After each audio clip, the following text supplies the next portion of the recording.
오늘 또 말씀드릴 거는 할 얘기도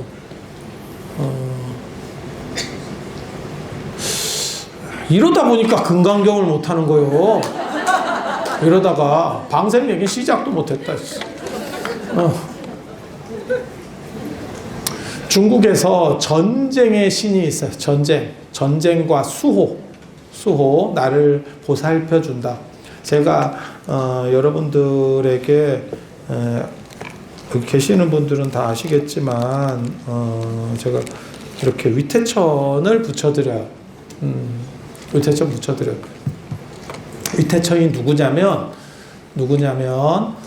신중탱화에서 제일 메인에 있는 금강저를 들고 있는 신이에요. 여기 이렇게 짝대기 같은 거를 이렇게 합장하고 가슴에 들고 있는 게 금강저입니다. 금강저는 최고로 강력한 어떻게 보면 무기 벼락이에요. 벼락. 그래서 금강경의 금강도 사실은 금강경 할 때 그게 벼락으로 다이아몬드로 번역하는 사람도 있는데 원래는 벼락경이라고 보시면 돼요. 벼락경. 금강저도 벼락이 이 안에 깃들어 있다라고 생각하시면 돼요. 그리고 그거는 전 세계적으로 벼락신 강하다라고 하는 거는 전 세계적으로 이렇게 확보되는 거예요. 그래서 토르도 천둥의 신, 천둥벼락은 같이 가는 겁니다. 그리고 제우스도 아스트라페라고 하는 벼락치는 무기를 가지고 있는 거고, 우리가 자연현상 중에서 지구 안에 있는 자연현상 중에서 가장 강력한 것 중에 하나 벼락이라는 거를 부정하기는 어려울 겁니다. 그래서 이렇게 벼락이 들어있으면 또 삿된 것들을 다 물리친다. 그래서 벼락이 그 나무에 깃들면 그게 이제 대추나무에 깃들면 벽조목 이렇게 해가지고 삿된 것들을 다 쫓아낸다. 그래서 대추나무 도장 대나무 만들고 벽조목 도장 만들고 그다음에 염주도 만들고. 자, 그래서 그렇게 벼락이라고 하는 게 굉장히 대단해. 옛날 사람들이 그래서 모든 강력한 신은 이렇게 벼락과 관련이 돼요. 그래서 요 위태천을 가지고 있으면 모든 나쁜 것들이 물러난다. 감히 범접하지 못한다라고 하는 거고, 그래서 이 사경 맨 앞에도 여기도 그렇게 해놨고 여기도 그렇게 해놨어요. 사경책 맨 앞에는 이렇게, 여기는 지금 색깔이 좀 어두우니까 지금 이쪽 걸 보여드릴게요. 이렇게 위태천이 들어가 있습니다. 위태천이 사경 맨 앞에. 그리고 이거는 제가 이렇게 하는 게 아니고 고려 사경이나 이런 데서 다 그렇게 나와요. 그래서 이게 어떻게 보면 기본 법식 중에 하나입니다. 그러니까 수호, 이 경전을 수호하겠다라고 하는 그 삿된 것들이 못 들어가게, 범접하지 못하게 하겠다라고 하는 그런 룰이에요. 그리고 이게 이제 수호와 전쟁, 이김, 승리, 이런 의미도 동시에 가지고 있어요. 그래서 위태천이 있으면, 위태천이나 금강저를 가지면 승진, 합격, 이런 데 있어서 도움이 된다라고 옛부터 그렇게 얘기들이 있었어요. 그리고 원래 동아시아의 전쟁신이 누군지 아세요? 전쟁, 보호, 승리하고 보호는 같이 가는 거거든요. 세면 보호할 게 딱히 없습니다. 세면 보호할 게 없어요. 어차피 센데 이렇게. 그래서 전쟁신이 누구냐면 붉은 악마가 전쟁신이에요. 우리나라 월드컵 때, 그리고 한국 대표팀 우리 할 때 붉은 악마 치우씨라고 합니다. 치우씨 머리가 동으로 되어 있다라고 하는.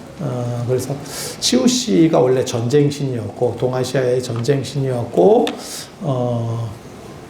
이 치우씨가 나중에 황제 공손 헌원이라고 하는 사람에게 집니다.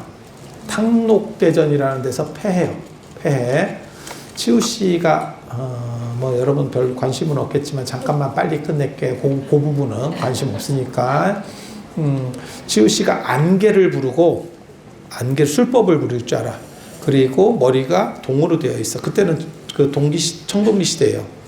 철기가 나오기 전이에요. 그래서 아마 투구를 쓰고 술법을 부리고 했었던 그러한 어떻게 보면 전쟁 사령관이었는갑다. 뭐 이런 정도를 추정을 합니다. 그런데 중국의 시조가 우리의 당군 같은 사람이 공손헌원이라고 하는 사람이에요. 공손헌원. 황제라고도 불립니다. 누르황자 쓰는 황제예요. 사망오제, 진시황 할 때 그 황제 아니고요. 발음만 똑같아요. 그래서 그 황제에게 지고 황제가 이길 수 있었던 이유는 그 공손헌원이 이기는 거는 진함거라고 일종의 나침판 같은 걸 만들었대. 그래서 동서방위를 구분 못해도 그 나침판으로 알아보고 그렇게 해서 결국 치우씨가 깨집니다. 치우씨 다음에 전쟁의 수호신 수호자로서 등장하는 건 누구냐면 북방 다문천왕이에요. 북방 다문천왕. 북방 다문천왕.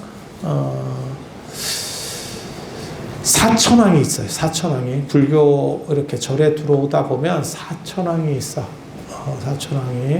사천왕이 누구냐면 동방지국천왕 비파를 들고 있고요. 남방증장천왕 칼을 들고 있고요. 서방 광목천왕 용을 들고 있습니다. 용하고 여의주. 그 다음에 북방 다문천왕 탑하고 창을 들고 있습니다. 탑과 창을 들고 있습니다. 그 4명 중에 리더가 북방 다문천왕입니다. 다문천왕. 그래서 신화에 의하면 아수라와의 전쟁 상황에서 행동대장으로 나오는 거예요. 그래서 사천왕이 2종류가 있습니다. 여러분이 볼 때 사천왕들은 다 무관복장을 하고 있어. 그거는 전투 상황입니다. 사천왕이잖아. 왕은 무관복장을 하지 않아요. 보통은 일반 귀족 복장을 하고 있죠. 그런데 전쟁 상태가 되면 조선의 왕도 전시에는 바뀝니다. 그 융복이라 그래요. 융복. 그래서 약간 무관복장 비슷한 걸로 바뀝니다. 그렇겠지. 말을 타야 되는데 골룡포 입고 말 타고 그러다 자빠지겠다. 그래서 그렇게 바뀌는 거예요. 그래서 사천왕이 등장하는 데가 절에서 2군데입니다. 하나는 천왕문. 이 월정사도 들어오실 때 천왕문이 있어요. 거기에는 대부분 앉아있는 모습이 더 많습니다. 서 있는 것보다 앉아있는 경우가 많아. 왜? 내 나아발이니까 앉아있는 거예요. 그리고 저 적광전 뒤에 그림에 보면 그걸 영산회상도라고 하는데 거기에도 사천왕이 있어요. 거기에는 부처님을 수호한다는 의미로 맨 앞에 있어요. 맨 앞에. 그런데 거기에는 서 있습니다. 왜? 어른 모실 때는 어른 앞에서는 앉는 게 아니에요. 시립이라고 하는 거죠. 모시고 서 있는 거예요. 그래서 불보살만 앉고 나머지는 못 앉습니다. 그리고 보살님들도 대부분 부처님 앞에서는 못 앉아요. 그리고 신중탱화 보면 신중탱화는 다 서 있어요. 다 서 있어. 왜? 그 옆에 어른인 부처님이 계시기 때문에. 부처님이 계시기 때문에 그렇게 하는 거예요. 그래서 사천왕의 리더가 북방 다문천왕이에요. 개인적으로 다문천왕 되게 좋아하거든요. 제가 다문천왕 갖고 논문도 쓰고 이랬었어요. 그래서 다문천왕은 탑을 들고 있고 창을 들고 있어. 탑을 드는 이유는 뭐냐면 전쟁에 나가면 견수가 많대. 그리고 칼은 오래된 무기가 아닙니다. 칼이 청동기에 돼 있어. 비파형 청동검, 세형 청동검. 오래된 무기긴 하지만 실질적인 전투에서 창보다 못해요, 활이. 대부분 창으로. 왜냐하면 진법 같은 걸 펼치니까 그래요. 그리고 창은 먼 거리에서 공격을 하죠. 좀 이렇게 떨어져서 공격하잖아. 그래서 예를 들어서 한 3m짜리 창 쓰는 사람하고 칼 쓰는 사람하고 1대1로 붙으면 상황이 달라. 그러면 칼 쓰는 사람이 샥 돌아서 근접전으로 이길 수 있거든. 근데 고슴도치 같이 창이 쫙 만들어지잖아. 칼 쓰는 사람 아무것도 못합니다. 그리고 칼이 안 닿아요. 칼이 안 닿아. 그리고 칼은 생각보다 그렇게 강력한 무기가 아닙니다. 여러분이 생각하는 거랑 달라. 그래서 칼로 사람을 베잖아. 그러면 상당수의 확률로 칼이 부러집니다. 왜?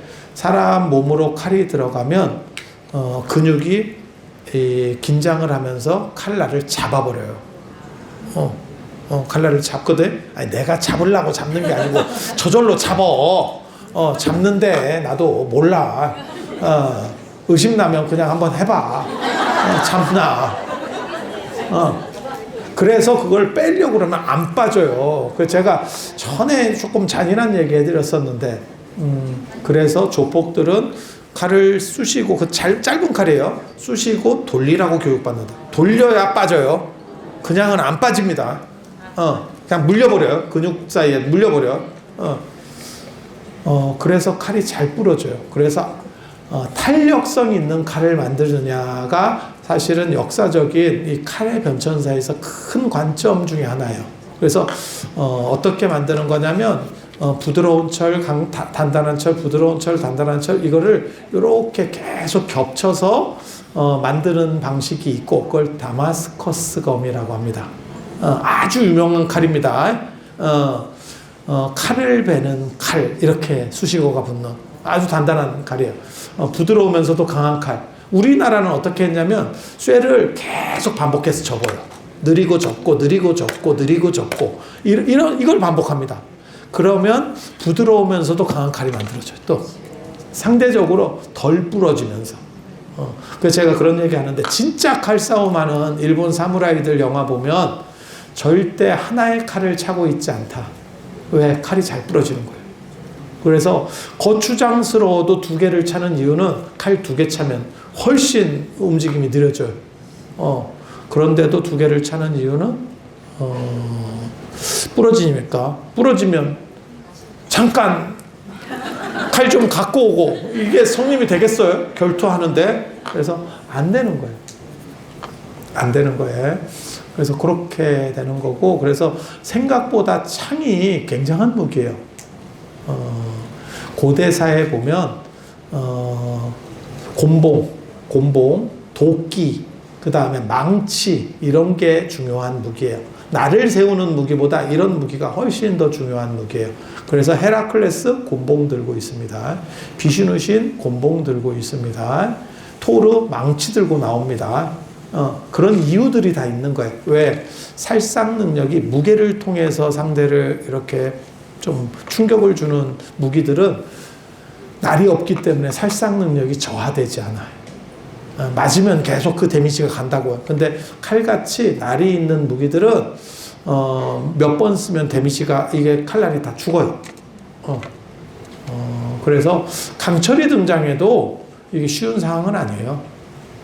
그래서 창이 중요한 거고, 왼쪽에는 탑을 들고 있어. 탑은 부처님을 수호한다는 의미도 있고, 부처님의 가피로 언제나 승리한다라는 거예요. 사실은.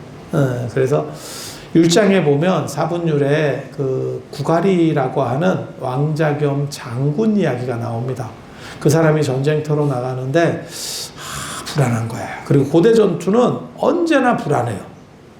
현대 전투는 불안하지 않습니다. 미국이랑 이란이랑 붙었어. 이란이 똥꼬집을 피울 수는 있어도 미국을 이길 수는 없습니다. 아무도 미국을 이긴다는 생각은 안 해요. 그죠? 빨리 끝나냐 늦게 끝나냐의 관점이 우리가 존재하는 거지, 빨리 좀 끝냈으면 좋겠구만, 이런 생각들을 하는 것 뿐이지, 설마 이란이 미국을 이기겠어? 그리고 이란이 뭔 재주로 미국 본토를 공격하겠어? 불가능한 얘기죠. 그렇지만 고대 전투는 이렇게 뒤집어집니다. 그래서 제가 그 얘기 하잖아요. 전 세계 역사상 가장 덜컥수에 걸린 사건, 을지문덕의 살수대첩입니다. 114만이 넘어왔어요. 114만이. 와, 지금도 무지하게 대단한 숫자. 수나라 그때 출정하는 기록을 보면 100리를 가도 그 줄이 안 끊어졌대. 군인들이 행진을 하는데 100리를 가도 안 끊어진대. 와, 지금 그러다가 진짜 한 방에 갔죠. 한 방에 갔습니다. 그런 사건들이 몇 개 기록돼 있어. 비수의 전쟁, 그 다음에 곤양대전, 진짜 말도 안 되는 전쟁이에요. 만 명이서 뭐 40만 명을 이겼어요. 뭐 이런 말 같지도 않은 전쟁들이 벌어져. 그게 고대 전쟁은 가능해요. 그러니까 이긴다고 꼭 이기는 게 아니에요. 그래서 불안했고 불안한 상황에서 부처님을 찾아갑니다.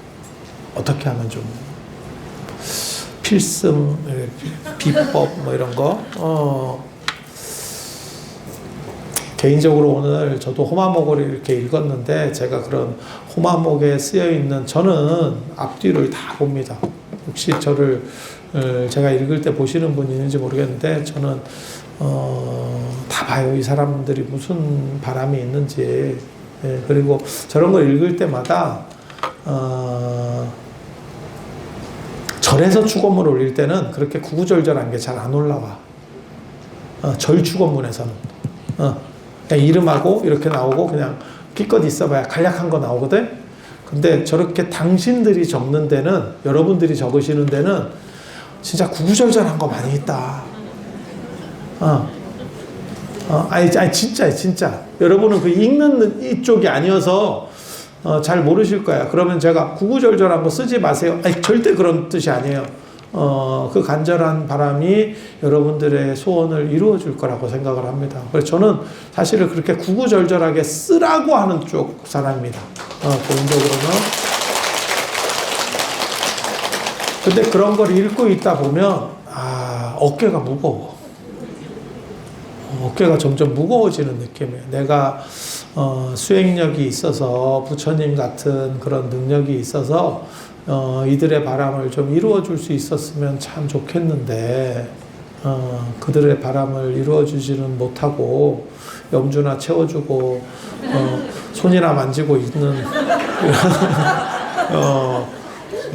이런 상황이 좀 안타깝습니다. 저도 뭐 해드릴 것도 없고 그래서 기원은 열심히 하려고 해요. 제가 능력이 안 돼서 그렇지 성의가 없는 건 아닙니다. 제가 늘상 하는 거 있어요. 축원은 진심이고 향 피우는 것도 진심이고 그런 거는 진심이에요. 그런데 부처님은 이제 능력자니까. 그래서 그때 부처님께서 주신 게 뭐냐면 머리카락을 주셨어요. 이걸 네가 품에 가지고 가라. 그렇게 해서 그 구바리가 승리합니다. 전쟁에서. 그리고 나중에 그 머리카락을 가지고 탑을 만든다라고 하는 내가 부처님 덕택에 어떻게 보면 호신부 같은 거죠. 저도 뽑아드리고 싶지만 겨드랑이 털이 있습니다. 겨드랑이 털. 눈썹을 뽑으라고? 눈썹을 뽑으라고? 참 잔인하구만 이 사람이. 그래서 우리 뽑을 것도 별로 없고 다리털은 많은데 다리털 있다. 다리털. 머리를 미니까 다리로 가나봐 털들이. 그래서 그게 그 수호의 북방 다문천왕 비사문천왕이에요. 같은 그러니까 번역어냐 음역이냐의 차이일 뿐이에요. 그 비사문천왕이 탑을 가지고 있다라고 하는 게 거기에 부처님 머리카락 든 탑이에요. 사리탑이라고도 나오는데 머리카락 탑이 원래 맞을 겁니다. 그래서 반드시 승리한다. 이 전투에서 반드시 승리한다. 그래서 제가 다문천왕 되게 좋아해요. 왜냐하면 기왕 할 거면 네 분 중에 다문천왕이 오야라니까. 그래서 저는 센 사람 좋아합니다. 저는 약자 이런 거 별로 그거보다 센 쪽 좋아해요. 그래서 위태천도 세서 위태천이에요. 불교에서 제일 센 신이라고 말하면 제석천입니다. 금강절을 들고 있는 제석천. 그리고 나중에 인도 신화에서 이 위태천이 제석천을 이겨요. 그래서 위태천이 신중도에 보면 위태천이 밑에 있고 제석천이 위에 있어요. 실무자, 행동대장 같은 쪽입니다. 행동대장. 그래서 위태천 제가 좋아하는데 중국 불교에서 동아시아에서 전쟁과 수호의 신으로서 치우가 있었고, 치우 천왕이라고도 합니다. 치우가 있었고, 치우가 탕록대전에서 패배한 뒤로 마땅치가 않았어. 그때 전쟁과 수호의 신으로 누가 등장하냐면 북방 다문천왕이 등장합니다. 그게 언제냐면 당나라 현종 때 724년에 나오는 사건입니다. 그때 불조통기 29권에 나와요. 제가 논문 쓰면서 그걸 다 정리를 해서 잘 알고 있습니다. 그때 강거국이랑 서쪽에 지금 신강 위구르 자치구 쪽이에요. 서역 쪽에서 반란이 일어났어. 근데 당나라는 워낙 제국이 크기 때문에 반란이 잘 일어납니다. 땅이 크다 보면 여기서 문제가 생기고 여기서 문제가 생기고 그렇지 않을까? 그래서 그렇게 전쟁이 반란이 일어났어. 5개 나라가 연합 반란을 일으켰대. 그게 이제 보고가 들어오는 거예요. 현종한테. 현종이 누구냐면 양귀비. 참고로 말씀드리면 현종이 당나라의 최고 전성기를 찍은 게 현종입니다. 그렇게 찍고 자기가 문을 닫은 거예요. 약간 김우중 회장님 느낌이라고 보시면 돼요. 당신이 찍고 당신이 꺾었어. 이해가 되시죠? 그리고 너무 잘해서 별로 할 일이 없었던 거야. 너무 다 잘 됐기 때문에. 그래서 방심하다가 사실은 이제 덜컥수에 걸리는 거거든요. 거기도 복이 좀 있었으면, 현종이 복이 있었으면 양귀비랑 그렇게 해도 일찍 죽었으면 됐습니다. 조금 일찍 죽었으면 최고 명군 중에 한 명으로 남았을 거야. 너무 오래 살았지. 그래서 안 좋은 꼴을 보게 된 거예요.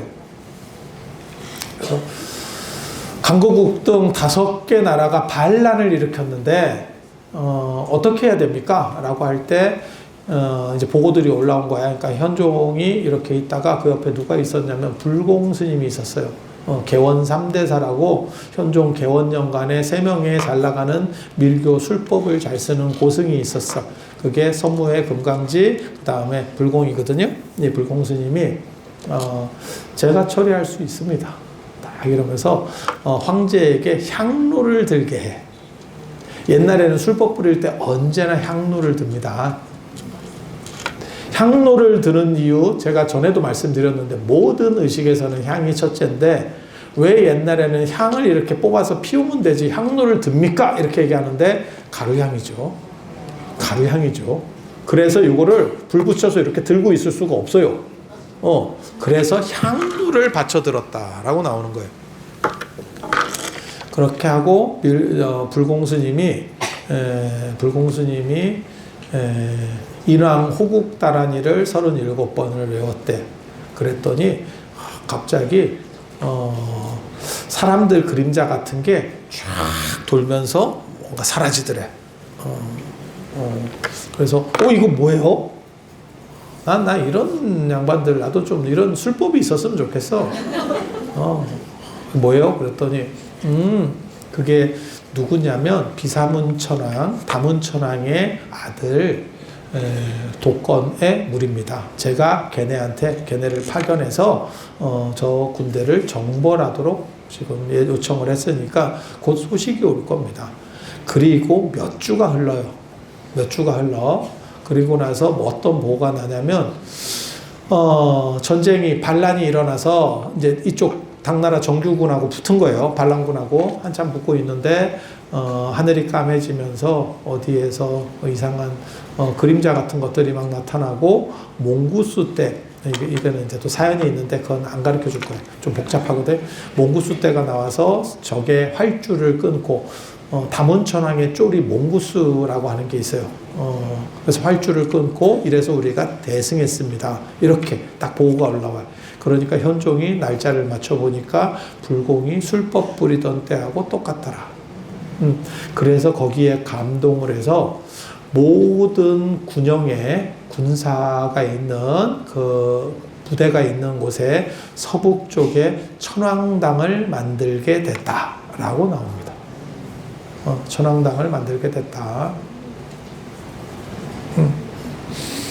그래서 그 얘기는 뭐냐면 수호하고 전쟁신으로 치우를 대체하면서 비사문 천왕이 올라오는구나. 불교의 영향을 통해서 비사문 천왕으로 대체되는구나. 라는 걸 알게 돼요. 알게 돼. 이 얘기를 왜 하냐면, 이제 나중에 저 승호 스님이 또 얘기할 거예요. 난 이런 쪽에 이렇게 잘 못해. 그래서, 제가 월정사에서 지금 천왕문을 만드는데, 제가 교구장 스님께 말씀드린 다문천왕은 제가 한번 모연을 해보겠습니다. 다른 천왕은 됐고 다문천왕까지만 해보도록 하겠습니다. 라고 했어요. 그래서 여러분들이 뭐 승진이나 합격이나 뭐 취업이나 이런 쪽 관련되는 분이 있으면 동참을 하시는 것도 참 좋을 것 같다라는 말씀을 드리고, 그러면 거기서 끝났느냐? 끝나지 않았습니다. 이 사연은 거기서 끝나지 않았어. 그 뒤에 나오는 게 스칸다, 위태천이 나옵니다. 중국에 가면 절을 수호하는 신이 전부 위태천이에요. 그래서 절 앞쪽에 들어가면 포대화상이 있고, 천왕문 뒤쪽에 가면 언제나 위태천이, 네, 위태천이 있어. 그래서 이게 뚜렷하지는 않은데 아마 다문천왕 다음에 위태천이 전쟁과 수호의 신의 역할을 했었던 것 같아. 잠깐. 그러다가 누구한테 밀리기 시작하냐면 엉뚱한 사람한테 밀립니다. 엉뚱한 사람한테. 누군지 아셔요? 중국 절에 가면 전혀 이 사람이 왜 여기 와 있대라고 싶은 사람이 있어요. 불교, 우리 한국 불교에는 이 사람이 왜 여기 와 있대가 약간 산신 이런 느낌이거든. 근데 그거는 우리는 이해할 수 있죠. 왜냐면 산에 대부분 절이 있으니까. 그리고 예전에 제가 말씀드렸었잖아요. 호랑이가 많이 나왔었다고. 그러니까 무서운 거야. 호랑이가 스님이라고 봐주겠어? 호랑이가 빡이니까 통과 뭐 이렇게 했겠어요? 그런 게 어딨어. 제가 전에 말씀드렸잖아요. 배고픈 호랑이는 스님을 가리지 않는다. 정확하게 말하면 중을 가리지, 속담에 있는 겁니다. 그래서 굉장히 위험한 상황들이었기 때문에 산신이 2번 나온다. 산신각에서도 나오고 삼성각에서도 나오고. 얼마나 이들이 무서웠으면. 그리고 도량석이나 이런 것들이 되게 큰 소리로 이런 게 발전하는 이유 중에 하나가 사실은 이런 맹수들 때문에 그렇다. 맹수는 2종류가 있습니다. 호랑이하고 표범이었습니다. 그리고 한국 사람들은 호랑이와 표범을 구분하지 못했습니다. 그래서 범띠라고 했죠. 진짜 표범과 호랑이는 다른 거예요. 제가 늘상 말씀드려요. 호랑이는 줄무늬고 수박이고 표범은 점박입니다.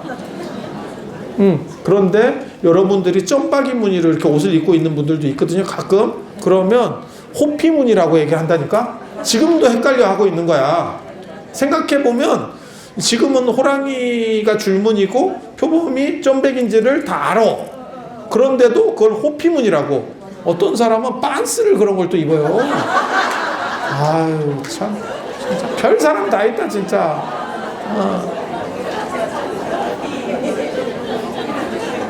내가 빨간 빤스는 이해를 하는데, 빨간 빤스, 빨간 네이, 그건 사실 첫 월급 타면 예전에 있었던 풍속이잖아요. 그게 삿된 걸 물리치고, 그러니까 어떻게 보면 첫 턱을 고사 지내듯이 하는 거예요. 그게 부모님에게 빨간색 무언가를 올려드리는 거야. 감사의 표시 겸 나쁜 거를 다 물리치겠다. 마치 고사 때 파시루떡 하는 것처럼 그게 빨간 거예요. 그리고 이사 갔을 때는 또 비슷하게 하는 게 성냥. 다 비슷한 느낌이라고 보시면 돼요. 연장선상이라고 보시면 돼. 그래서 우리나라에는 이런 산신들이 뭐 옛날에 진짜 무서웠는갑다 이렇게 생각해 볼 수 있는 거고, 중국에는 가람신이 있어요. 절을 지키는 신, 네, 절신. 대부분 가보면 관우입니다. 뜬금없이 관우가 나옵니다. 이게 뭔가 싶은 그래서 관우가 나중에는 자 봐봐 맨 처음에는 치우였고, 그 다음에는 북방 다문천왕, 비사문천왕이었고, 세 번째는 위태천이었을 걸로 저는 추정을 하거든요. 그 다음에 관우. 지금까지도 관우입니다. 그래서 중국집이나 이런 데 가보시면, 중국 사람들이 하시는 데 가보면 관우. 관우는 수호의 신이기도 하고 돈의 신이기도 해요. 휘주상인이라고 유명한 상인이 있어. 우리식으로 말하면 약간 개성상인 같은 느낌이에요. 어떤 느낌인지 대충 아시겠죠? 근데 걔네들이 대상무역을 해요. 돈 되는 거는 무역이지, 앉아서 가게에서 장사하는 게 돈이 안 돼요. 아니, 그게 이제 못 먹고 산다라는 뜻은 아닌데, 그게 큰 돈 벌려면 아무튼 그렇게 해야지. 그래서 그 휘주 사람들이 무역을 이렇게 하는데, 그러니까 이게 자꾸 산적들 이런 놈들 나와가지고 털어가는 거예요. 그러면 보디가드를 많이 쓰면 되는 거 아닙니까? 경비죠, 그게. 경비가 늘어나는 거죠. 아니, 맞잖아. 그러니까 그렇게 하면 마진이 적고, 그러다 보니까 뭐가 있냐면, 우리를 좀 보호해주는 뭔가 강력한 신적인 게 있으면 안 될까? 그때 뭐가 있었냐면, 원나라, 명나라 때 뭐가 뜨냐면, 삼국지가 뜹니다. 그러면서, 무장으로서, 고대에 제일 셌었던 거는 제가 보기에는, 그냥 제 생각으로 얘기하면, 황후가 제일 센 것 같아요. 그래서 황후장사라는 역발산 기세계, 지금도 남아있는 얘기고, 그 다음에 삼국지에서 제일 센 건 사실은 여포가 제일 센 것 같고, 관우는 그거보다 아니지만 정의롭고, 뭐 반듯하고, 이런 이미지까지 이제 센 거 플러스, 겹쳐서, 그렇게 가는 거죠. 그래서 관우가 대상의 수호신이 돼요. 대상무역을 하는 데 있어서 지켜주는 수호신이 돼. 수호신 역할을 해. 그리고 그렇다 보니까 수호가 됐다는 건 무슨 뜻이에요? 돈을 벌 수 있다는 얘기잖아요. 그래서 관우가 돈신도 됩니다. 그래서 중국집이나 이런 데 화교들이 하는 데 가보면 관우가 이렇게 맨 앞에 나와 있어요. 그리고 거기다 뭐 향도 피운 것 같기도 하고, 이렇게.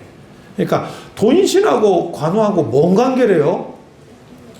대상무역을 보호하니까 돈을 벌게 된다. 그러니까 돈신이기도 하다. 이렇게 그들은 생각한 거예요. 그래서 지금 오늘날까지도 중국에서 가장 인기가 있는 신 이러면 관우입니다. 관우가 넘버원입니다. 그 다음에 관세음보살, 그 다음에 포대화상입니다. 아마 포대화상은 인기가 점점 떨어질 거라고 생각합니다. 위고비 맞아야지. 포대화상 위고비 맞아야지. 요즘은, 예전에는 그게 복도 있어 보이고 참 넉넉해 보이고 이렇게 하는데, 지금은 약간 게을러 보이고 느끼해 보이고 자기 관리 안 돼 보이고 이런 느낌으로 지금은 시절이 그렇게 돼 있어. 그래서 그렇게 삼강체제인데, 관우가 그렇게 센 이유는 사실은 소설입니다. 소설적 구성에 의해서 그렇게 된 거일 뿐이에요. 하지만 관우가 압도적으로 강력한 신격으로 부가상하면서 위태천까지도 밀려. 그래서 절을 지키는 것도 가람각, 가람전 이렇게 돼 있어. 중국 절에 가보면 들어가자마자 왼쪽이나 오른쪽 바로 입구 쪽에 있어. 거기 가면 관우입니다. 90% 이상이 관우입니다. 그래서 관우가 절까지 치고 들어온 거예요. 그 얘기는 불교적인 것들이 다 관우에게 밀렸구나 라는 걸 알 수 있는, 그리고 그 관우가 지켜준다라고 하는 거는 우리나라까지 들어와요. 그래서 우리나라에 관우사당이 한 10여 군데 있습니다. 그 중에 가장 대표적인 게 동묘입니다. 동묘, 서울. 그 고려대역 밑에인가? 거기가 동묘역이에요. 동묘역. 그리고 그거를 누가 만들었느냐? 임진왜란 때 이여송, 이여백 부대들이 들어왔을 때 우리를 보호해야 되는데, 사실 그 명나라 파병군의 입장에서는 이게 뭔가 싶었을 거예요. 우리나라 전쟁도 아니고 조선이 뭔데? 아니 입장을 바꿔놓고 생각하면 우리 입장에서는 고마운 파병군이었는데 지금 뭐하고 똑같은 거냐면 미국이 이란 전쟁을 일으키면서 파병하라 그랬잖아요. 그러니까 다들 이렇게 딴 데 보고 있죠 지금. 유럽은 유럽대로 딴 데 보고 있고 우리도 마찬가지잖아요. 일본도 그렇고 다 딴 데 보고 있죠. 내가 왜 뭐 이런 거 그래갖고 트럼프가 그 빡쳤다는 거 아니에요. 저것들이 근데 한 번 더 생각해봐. 이여송 이여백 부대 명나라 군대가 조선에 들어왔을 때의 그 상황을 보면 너무너무 어떻게 보면 불합리한 전쟁에 끌려 들어온 거죠. 우리가 이란 전쟁에 말리기 싫은 것처럼. 그런 상황에서 공포고, 전쟁은 언제나 공포입니다. 어떻게 죽을지 몰라. 그런 상황에서 우리의 신을 모시겠다라고 해서 관우사당이 들어온 거고, 그 사당이 유명한 건 선조가 거기서 관우한테 절을 했어요. 선조가. 관우는 중국에서는 관성제군 이렇게 나오고 관왕으로도 나오고 관제라고도 나와요. 그래서 관제니까 황제급이니까 임금은 절을 해야 된다 그래서 절을 했었어요. 그래서 그 동묘라고 하는 데가 지금은 동묘 남성분들은 가지 마세요. 가보시면 다 영감님들밖에 없고, 그리고 요즘은 동묘가 유명한 거는 그 동묘 앞에서 그 시계, 중고 시계를 판대. 그게 제일 유명해요. 동묘 앞에 그 약간 벼룩시장 같은 거 그런 정도. 그래서 동아시아의 전쟁과 관련해서 전쟁, 수호, 승리, 나이키죠. 승리의 신, 니케, 나이키 이런 거에 해당하는 거는 치우씨였다가 그 다음에 다문천왕이었다가, 다문천왕은 상당히 오래 했던 것 같아요. 그리고 나중에 위태천이 됐다가 관우가 돼 있다더라 라고 하는 정도 오늘 이해하시면 되고, 그리고 다음 달에는 이제 방생모패. 그래서 개인적으로는 한 돈만 원만 받아도 될 것 같은데 저를 꼭 만 원 받으면 사실은 약간 적자가 나는데, 적자가 제법 날 거예요. 근데 우리는 사실 적자가 나는 게 부담을 주는 것보다 낫다라는 생각을 하는 사람이고, 이제 저는 약간 이상주의자 계열이거든요. 가오 무너지는 거 별로 안 좋아한다라고 하는 사람이 대부분 이상주의자입니다. 이상주의자입니다. 그리고 이제 승호 스님은 실무자다 보니까 어느 정도 또또이를 맞춰야 되는 거 아니냐. 통도사는 우리가 적자일 거라고 생각했어요. 1,000만 원 이상 적자 날 거다. 우리 계산을 그렇게 뽑았거든. 촬영도 했고 다큐도 찍었고 그게 다 비용이에요. 그래서 뭐 이렇게 저렇게. 근데 다행히도 동참자가 많아서 흑자가 났어요. 결산을 때려보니까. 숫자가 많아지니까. 처음에 예상한 거는 저는 사실 속으로는 2,500명 생각하고 2,000명이라고 이제 시작을 한 거고, 근데 그게 3,700이 되니까 이제 그게 쭉 늘어난 거죠. 그러니까 비용은 묶여 있는 거고, 인원이 늘어나니까 수익이 증대한 거죠. 그렇게 된 상황이고, 그래서 이제 방생도 몰라. 저건 좀 생각들의 관점에 따라서 좀 다르긴 한데, 저는 사실은 약간 손해보더라도 좀 더 많은 사람이 함께 할 수 있었으면 약간 축제 같았으면 좋겠다. 사실 그런 생각들을 하는 거고, 이제 승호 스님 입장에서는 실무자니까 마이너스를 내면 안 된다라는 생각이 언제나 있어요. 언제나 있어. 그래서 그런 관점 차이들이 좀 있는데, 아무튼 뭐 2만 원이래. 그래서 물고기를 최대한 늘려보도록 하겠습니다. 객이라도 늘려서, 그리고 지난번에 통도사 때도 그랬지만 사실은 기도나 이런 부분들은 많은 사람이 함께 할수록 신심이 나요. 그리고 그렇게 하다 보면 그 안에서 가피가 반드시 터집니다. 에너지가 뭉치다 보면 벼락이 마치 구름이 뭉치다 보면 벼락 치듯이 사람이 많다 보면, 그래서 제가 늘상 하는 얘기 있어요. 기도는 많을수록 좋고 그 다음에 명상이나 이런 참선이나 수행은 적을수록 좋은 거예요. 예, 술은 많은 사람이 함께 먹을 수, 이런 얘기는 별로 바람직한 건 아닌데, 차는 호젓이 먹을수록 좋은 거고, 아니 원래 그렇게 나와요, 문장에. 예, 제가 지어내는 게 아니고. 그리고 술은 어른부터 따라드리는 거고, 차는 밑에 쫄부터 따라준다라고 나옵니다. 그걸 주도다각이라고, 다 그런 룰들이 있어요. 제가 지어내는 게 아니야, 이거. 술은 다 발효된 거기 때문에 아마 그거 중국 술일 겁니다. 그 고사가 나오는 게 다 그런 사자성어가 나오는 게 다 중국 술일 거예요. 중국 빼갈은 위나 아래나 맛이 똑같아. 그러니까 얼은 먼저 드리는 게 맞고, 차는 우러나면서 맛이 좀 더 깊어져. 특히 녹차 같이 그냥 해차 말고 발효차 같은 경우는 조금 진해야 맛이 좋아져. 그래서 밑에 사람부터 따라주고 어른한테 늦게 돌린다는 거예요. 보이차 생각하시면 돼. 그러면 천물 넣어가지고 이렇게 따르면 뒤쪽이 조금 더 맛이 좋아지는 구간이 나온다고. 그래서 그렇게 다 하는 거예요. 그래서 방생법회도 여러분들이 많이 참석하셔서 행복한 기운을 많이 좀 얻으실 수 있었으면 하는 생각을 바라봅니다. 그리고 이 월정사 기도가 왜 이렇게 되는지 저도 잘 모르겠는데, 우리가 약간 그 사이비 종교 같은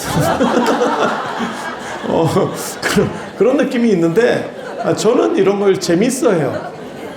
그래서 처음 와보시는 분들은 얘네 뭐야를 할 수도 있습니다.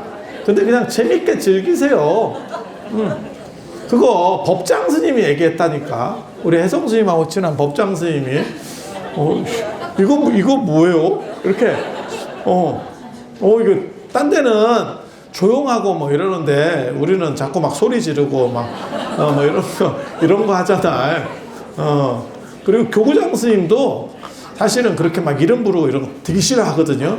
근데 이제 어느 순간부터 약간 익숙해졌어요. 그런 거 어른들 되게 싫어합니다. 그런 거 되게 싫어합니다. 그리고 저도 사실은 적응은 잘 안 돼. 진짜. 이런 거 쉽지 않아. 적응하기 쉽지 않아. 그런데 저 혼자 중국 가면 가끔은 해묵 스님이 그리워요. 구호 있어야 되는 거 아니야, 구호? 그래서 오늘 이 정도 말씀드리고, 다음 달에는 방생법회를 해서 수륙방생법회라고 제가 이름을 또 확장을 시켰어요. 그래서 플러스 알파가 될 수 있는 단순 방생을 넘어서는 개인적으로는 저는 월정사 이게 한 10,000명 정도가 됐으면 좋겠어. 그리고 여기 오는 사람이 한 1,800명 정도 오면, 그래서 저는 낮추자는 쪽이거든. 숫자를 늘려야 된다. 그게 결국 적자를 커버해 줄 거다. 우리는 그런 발상이에요. 약간 카카오톡 같은 느낌? 일단 사람부터 때려 넣는다. 쿠팡 뭐 이런 느낌 있잖아. 물론 뭐 때려 넣다가 내가 부도날 수 있지. 그 단점이 있긴 하지만 그런 쪽 생각을 하는 거고, 그래서 좀 더 많은 분들이 오시면 이라는 생각을 하고, 그리고 지금 상태에서도 아마 행사나 이런 규모로는 전국 다른 절에서 뭐 방생을 하든 뭘 하든 우리같이 할 수 있는 데는 없습니다. 그 이유는 여러분들의 십시일반 적은 것 같지만 그게 인원이 많아서 그런 거예요. 그래서 행사의 질을 더 좋게 하고, 어떻게 보면 새로운 도전을 할 수 있는 그런 게 다 여러분들의 공덕이라는 생각을 합니다. 그래서 다음 달 방생법회 많이 동참을 하셔서 여러분들 행복한, 삶에서도 행복하고 돌아가셔서도 꼭 공덕의 갑옷을 입는 그런 삶이 되었으면 좋겠습니다. 이상 마치도록 하겠습니다.